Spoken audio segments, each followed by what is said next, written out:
All right. So the idea of having to grade student papers, think back at your own experience when a TA has graded your paper. Have any of you had at least one bad experience from a TA grading your paper? Okay, up high. Okay, look at what you're looking at. Okay, so you know what? Professors have that same feeling of intimidation the first time. I can remember thinking, who am I to judge them? Okay, and so let's talk about some ways to make it a lot easier, a lot more consistent, and a lot more helpful for the students. Can you try this one? Can you hear me? I'll try that one instead. How's that? Better? Thank you. Okay, that's the way we feel a lot of times when we get a stack of papers. And the best way to do that is to have a really good method. Okay, and so we're going to talk about some ways to make it much easier. All right, the very most important thing you can do in preparation is to clearly understand the prompt and the grading criteria. Okay, so no matter what your personal pet peeves are, it doesn't matter. Okay, you need to clearly understand the assignment and the rubrics so that you can give a fair assessment of student papers. All right, now this seems counterintuitive. You may find that you actually save time by reading a student paper before you make a single mark, right? And I can tell you how many times that has been, I haven't followed that advice and it comes around to bite me, right? So I get excited, let's get this going, and I get out the first paper and I start making helpful comments. And I get about, a third the way through and realize that the comments that I'm making are not the big problem. And now I've got all of these other comments that I wish I could erase. Okay, so especially if your papers are relatively shorter, you should actually be able to save time by reading it through rather quickly. Okay, so you read the paper, and then as you're reading it, think about in terms, the very first question that should be in your head is, does this actually meet the prompt?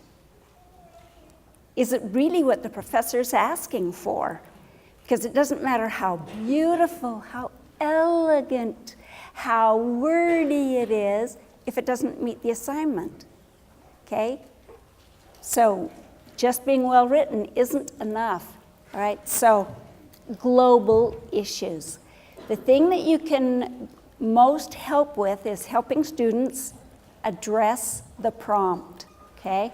So that will help. If you're going to be having multiple opportunities to grade their papers, help them, use comments that will help them on these global ideas, okay? The structure. Great thesis statement, but it doesn't correlate to the content of your paper, okay? Or whatever they need to hear, okay? Not grammar.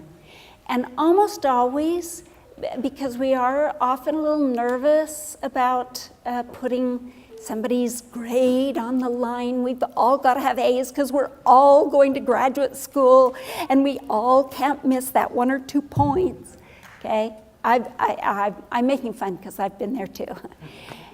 Grammar is not the big issue, okay? So don't waste time on that at all. Okay, so again, is it responding to what the professor wants? And is there something overall to guide the reader through the paper? And can you follow the structure clearly? Okay? All right. So think in terms of what their main claim is. Does it clearly explain what you're trying to, or what the reader's trying to persuade you to believe? And can you tell by the end of that introductory part what the paper is going to do, be, say, argue, okay? And again, this is still thoughts while you're reading before you're starting to mark, okay? And think about, is there sufficient evidence?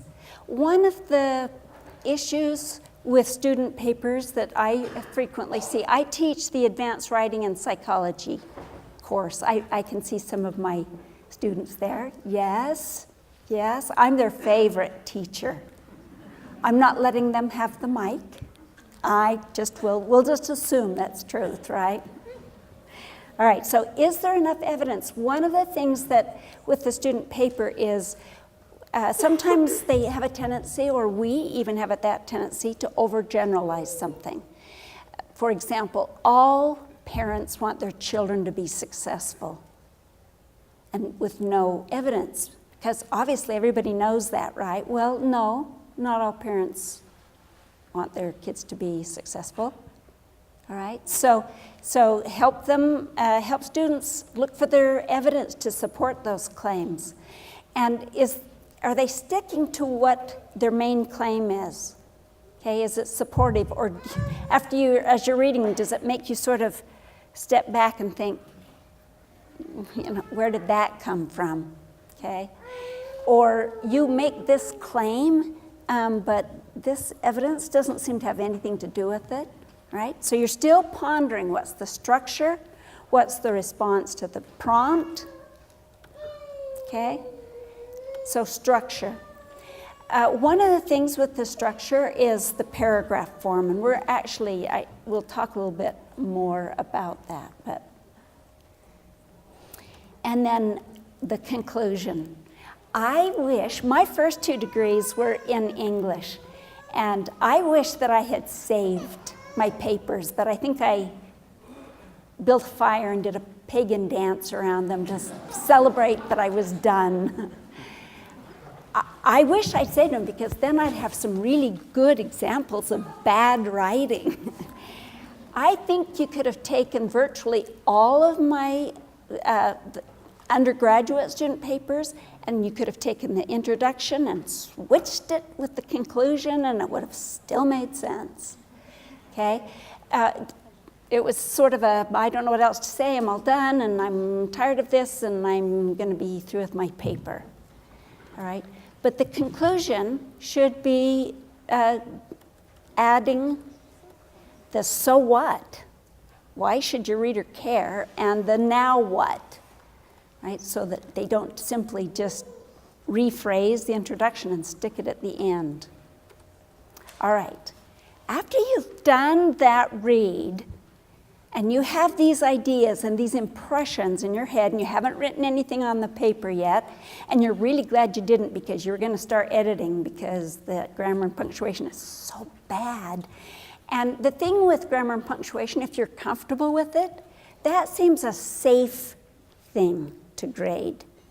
Okay? It's missing a period. I can see it's missing a period. I know I'm right.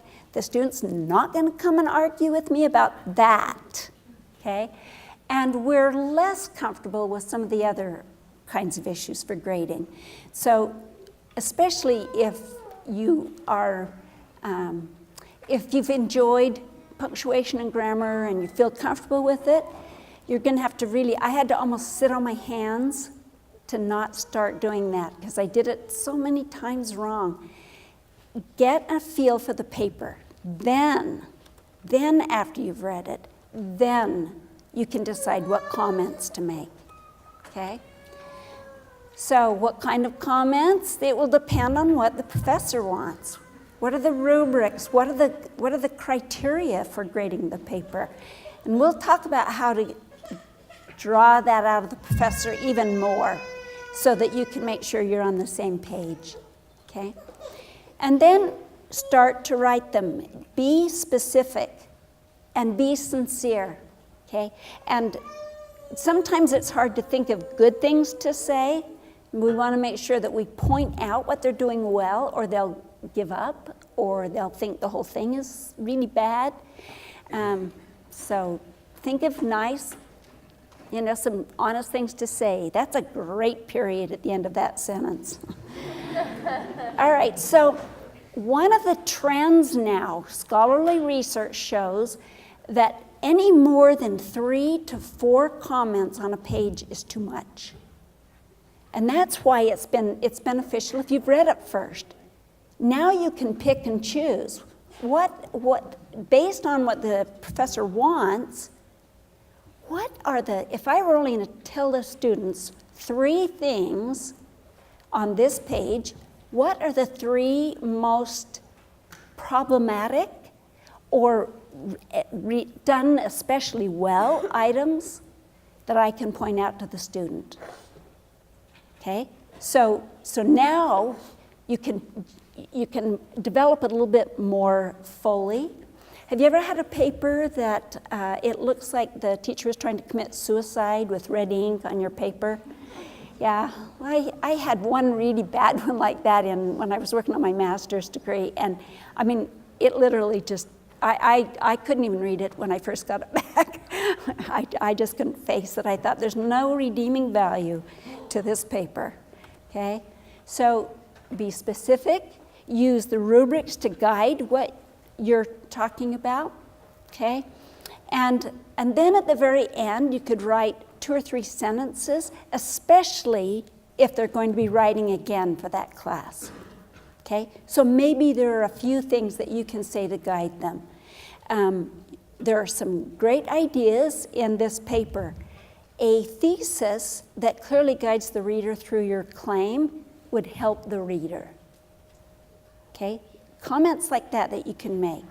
If they see a paper that's just filled with the editing marks or editing comments, they'll think that if they fix those for the next time, they'll get an A. And they probably won't, okay? All right. Begin with praise. This is true whether you're writing a letter to the insurance company because you wrecked your car, okay, and you thank them, and then you tell the bad news, and then you say another good thing. And the same is true for students. They're much more likely to listen to what you have to say if you've actually pointed out something they've done well, okay? So, and you can do that better if you've read the paper already because you've got the whole picture in your head, okay? So it's like a sandwich, a hamburger. Okay, the praise at the top and the bottom, and then the meat in between, okay? One of the things that it took me far too long, don't do it like I did, and that is too often in my eagerness to help the students, and I really did want to help them. All my comments were from a desire to help, but I had way too many of them.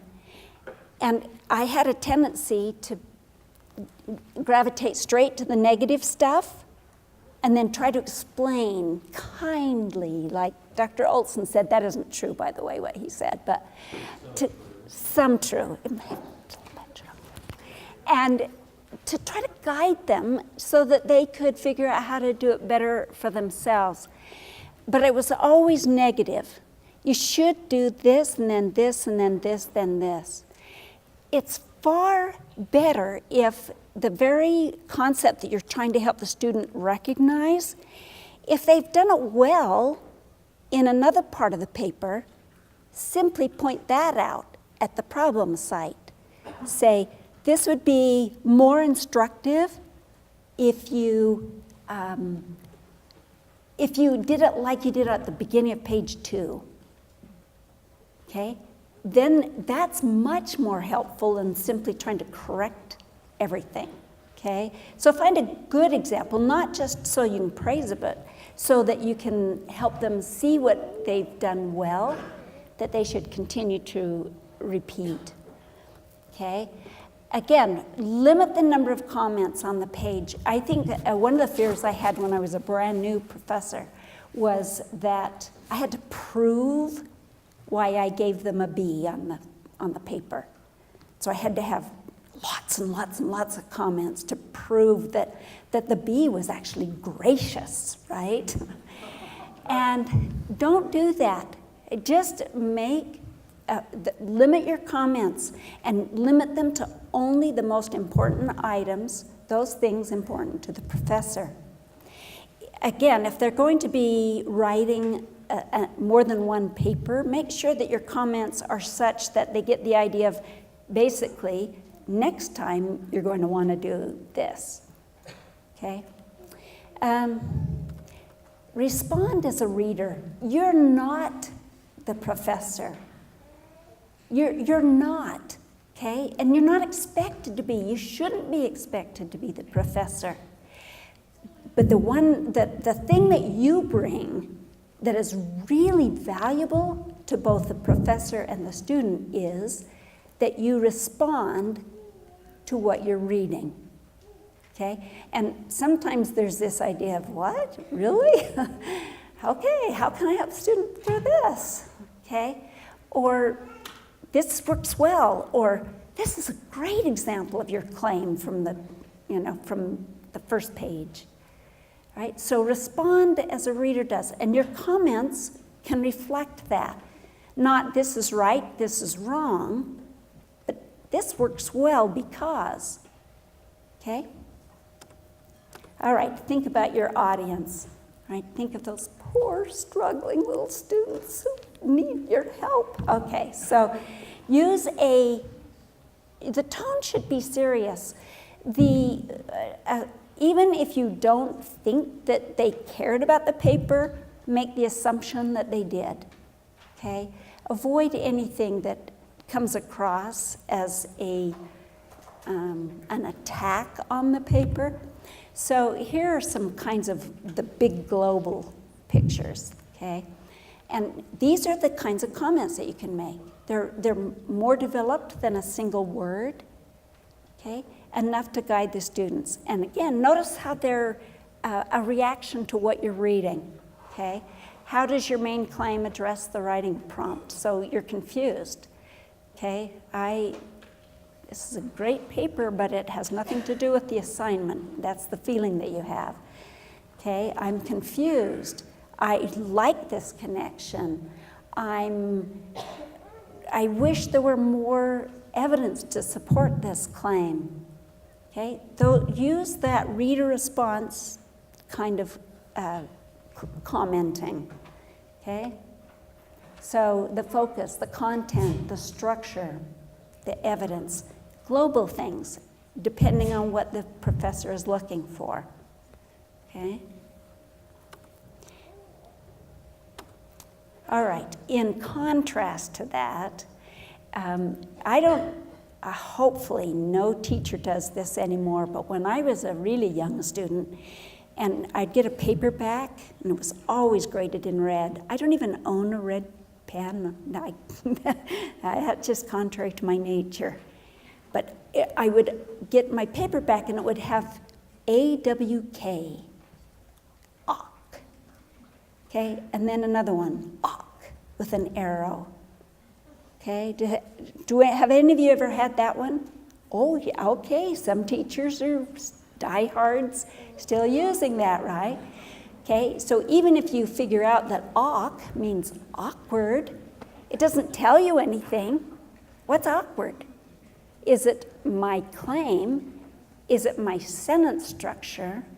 Is it the way I've tried to relate it to the evidence? It doesn't tell them anything. Okay, so be specific. That's why if you limit to just 3 to 4 comments, you can make them specific and avoid these unhelpful ones. So here are some of the ones that I've seen. Unclear. Well, it isn't clear to me what's unclear to you. Okay, so help me know so I can do it better. Awkward. I've seen this a lot. What does a question mark mean? Okay, in your head, it'll be clear. You know why you wrote that, but it won't to the person who wrote the paper. I saw this one. Really? Really?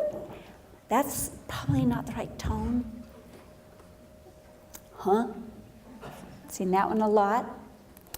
This one I have seen a lot, even on graduate papers. So what does that mean? I mean, it sounds better than saying awkward, but what needs more analysis? My actual claim, my evidence, my counter-argument? What is it that it seems surface? Okay, so again, be specific in your comments. All right, then depending again on the rubrics, if they don't have a lot of other issues, then you go down to the more local issues. Is it concise? Is it fluff because it's a 5-page paper and they really only wrote a page and a half, and then they went back and just put vocabulary all over the place to make it 5 pages, okay? Spelling, grammar issues, okay?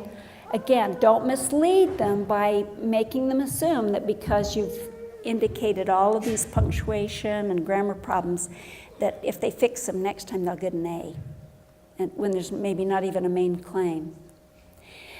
Again, in my efforts to try to help students, for the first few years I was teaching, I would mark every grammar and punctuation error in the entire paper because I honestly thought that would help, okay? They're going to see my comment about a semicolon and they'll never make this mistake again. And then the very next paper, the exact same error, okay?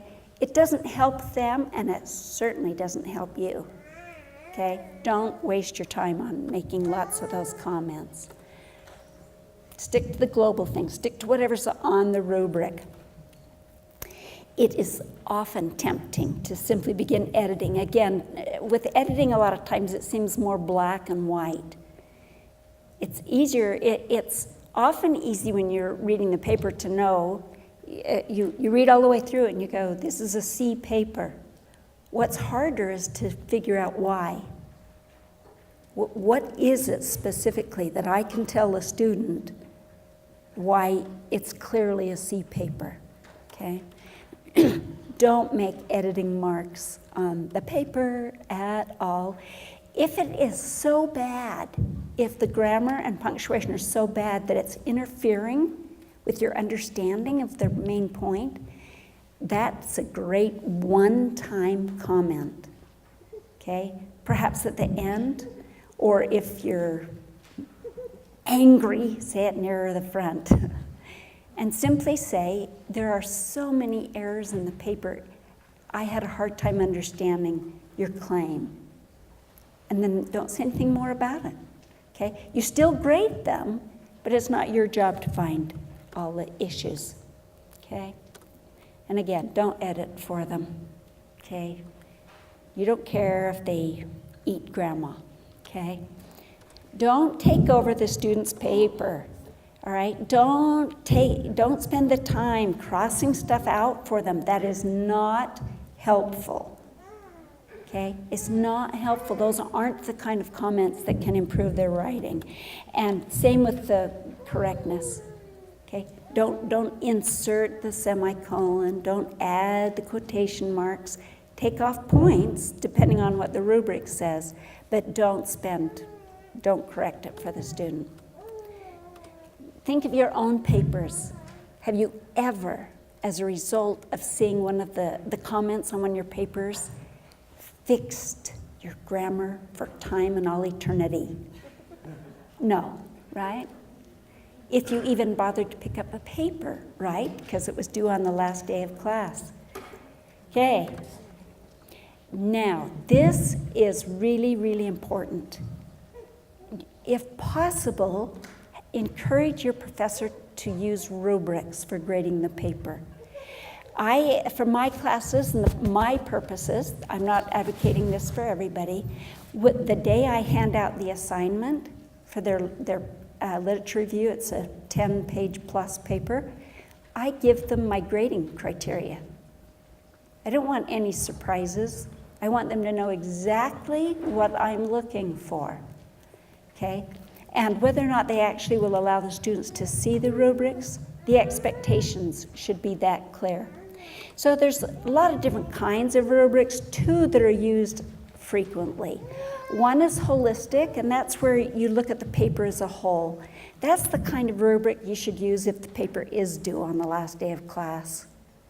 Okay, make minimal comments. Fewer than half students come and pick up their papers if it's not due till the last day of class or during the final exam. The exception might be those who disagree with the grade and come pick up the paper, look at the grade, and then go back through with the idea of not improving writing, but where can I argue for more points?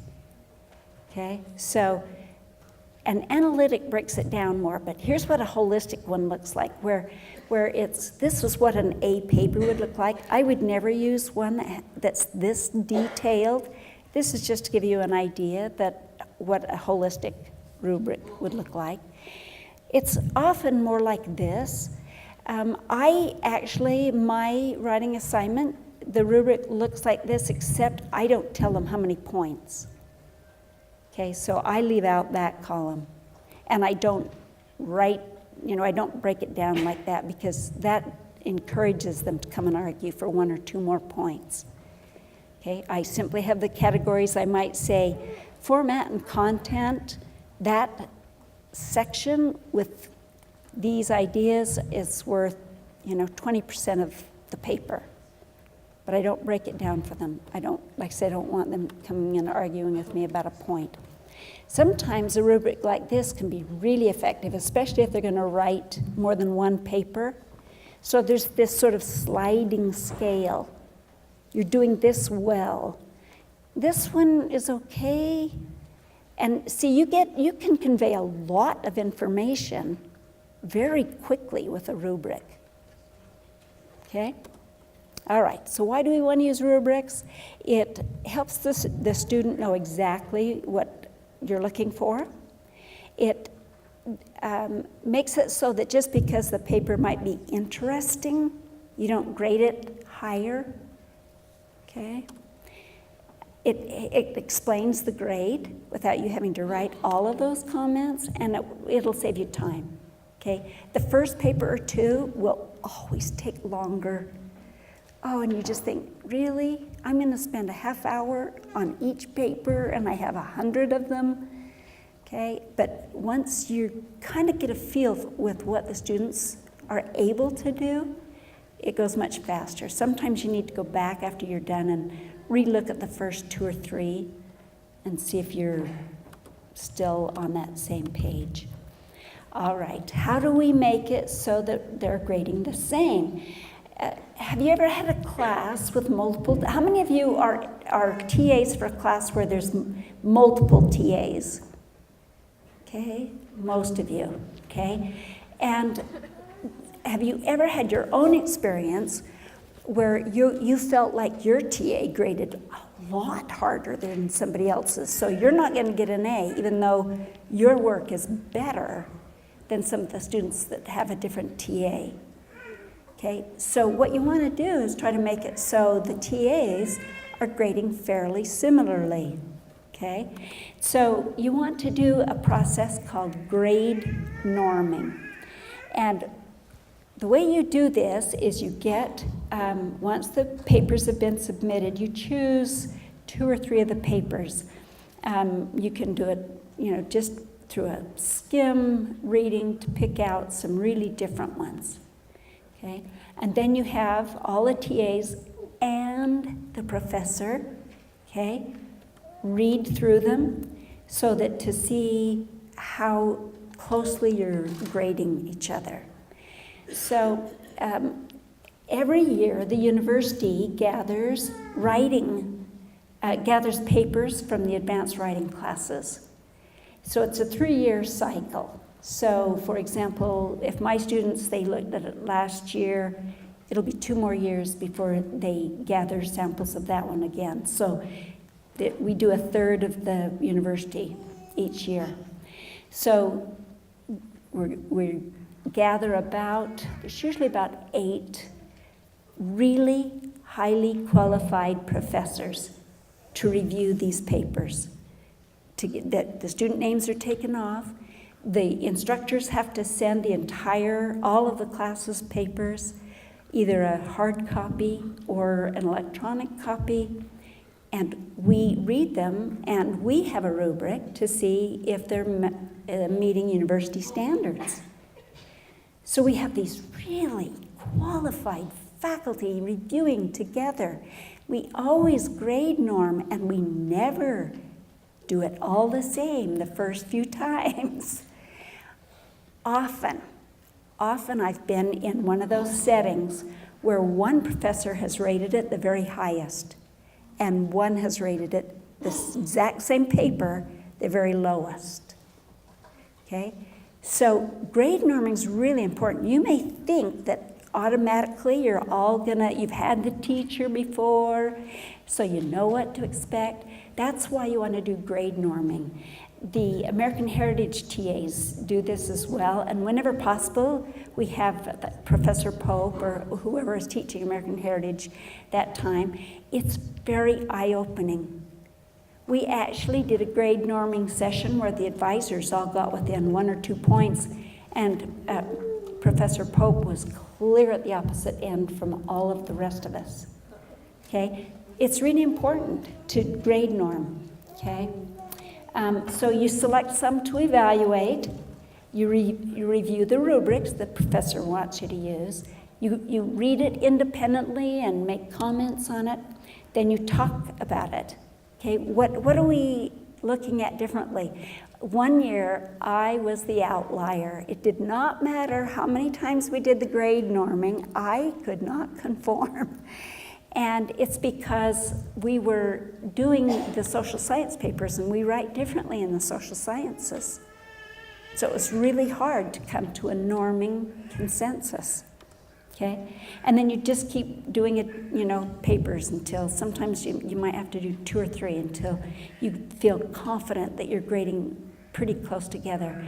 It's a good practice to do with each paper, okay, so that you can make sure. All right. I want to spend time on plagiarism, okay, and what your role is as a TA. All of these next few slides, I have that little box at the top because all of these come from the Honor Code office. I think that you'll find some things that really surprise you. I know the first time I ever saw these, there were things that surprised me, okay? So the best way to help students to avoid plagiarism is not to threaten them. It's to teach them, okay? Here's how we give credit to others for their ideas, their exact words, the structure of their argument, okay, rather than threaten. Once you've taught them, you can explain some of the negative consequences that can happen, but simply to threaten them is not very effective, okay? The students should be well informed of the professor's policies, as well as there's a university blurb that should be appearing on most, if not all, syllabi for every student. And then as a TA, make sure that it's at least in Learning Suite and on their syllabus, and if necessary, put it on their each assignment so there's no question about it. When most of us think of plagiarism, I shouldn't do that because I don't have any evidence to say most. When at least I think of plagiarism, this is the one that I think of. If somebody says a paper was plagiarized, where somebody actually goes in and steals ideas, conscious intent. We get some of that here at the university, but that's usually not our biggest problem. Okay, and it can come from not just printed sources. This is more likely what you'll see as a TA if there's plagiarism, and it's where they may not have understood that they're using somebody else's ideas, maybe incorrectly. They don't know how to cite, okay? And deliberate plagiarism is an honor code issue. Inadvertent is not, but it still almost always results in lost points for students, even though it's not an honor code. Paraphrased plagiarism, okay? It is when we use somebody else's exact words or ideas in such a way that we've sort of put our twist on it, but we haven't given credit to the original person. Okay? This one is really common. It's really flowered mostly since technology, because it's so easy to cut and paste. And it happens a lot where we have a source and we give credit for that source, but then we realize that we want to use it in multiple places and then forget to bring the citation with it every time. This happened once to one of our university presidents here on campus. He was using an article to base his entire talk, and he, in almost all cases, gave the proper citations, but in a few cases it was unclear whether that was his ideas or someone else's. And a professor that was in the audience recognized the problem. Instead of sending an email and just saying, you want to be really careful, some of the times that you use those words, it sort of, people might think they were your ideas. No. Instead, this person reported it to an anti-Mormon journal. And so, and of course then it came off as he was trying to deliberately, use somebody else's words. So Plagiarism Mosaic is something that all of us have to be conscious of all the time, okay? All right, again, the copy and paste feature, that's where this often comes. I had never heard of this. I had been teaching at BYU, I bet 10 years before I had ever heard of self-plagiarism. How can you plagiarize yourself? I said it, okay? So this one was new to me. It might be new to you as well. If you use a paper in 2 classes, it's considered plagiarism, okay? Yeah, isn't that shocking? Okay? We can't do that. If you use any portion of one of your papers for a paper in a different class, you have to do it as cited material. Okay, you can't simply copy and paste what you've already said. Okay? So, you can't reuse those. All right, there's other ways that they may incorrectly use information. Citing a source that doesn't exist, make one up. Giving credit to a source that doesn't actually have those ideas, but they're an authority and maybe they would have those ideas if they thought of them. Insufficient acknowledgement. One of the things also I think students, and it'll depend on the documentation style for this one. And for those in psychology that use APA, if every source that you list in the reference has to be cited in the paper. And every source cited in the paper has to appear in the reference list except for things like personal communications. Some of the other disciplines, some Turabian, especially, I don't know so much about history, but I know for political science, they can include a list on their reference, or a source on their reference list that they've consulted, even if they didn't cite it. But in psychology, they don't. So just be aware of whatever the rules are for your class and the way your professor wants you to do that. All right, and then making up data. All right, so you can go to the Honor Code webpage and see that. All right, so if a student on purpose plagiarizes, they will almost always fail the assignment and may fail the class.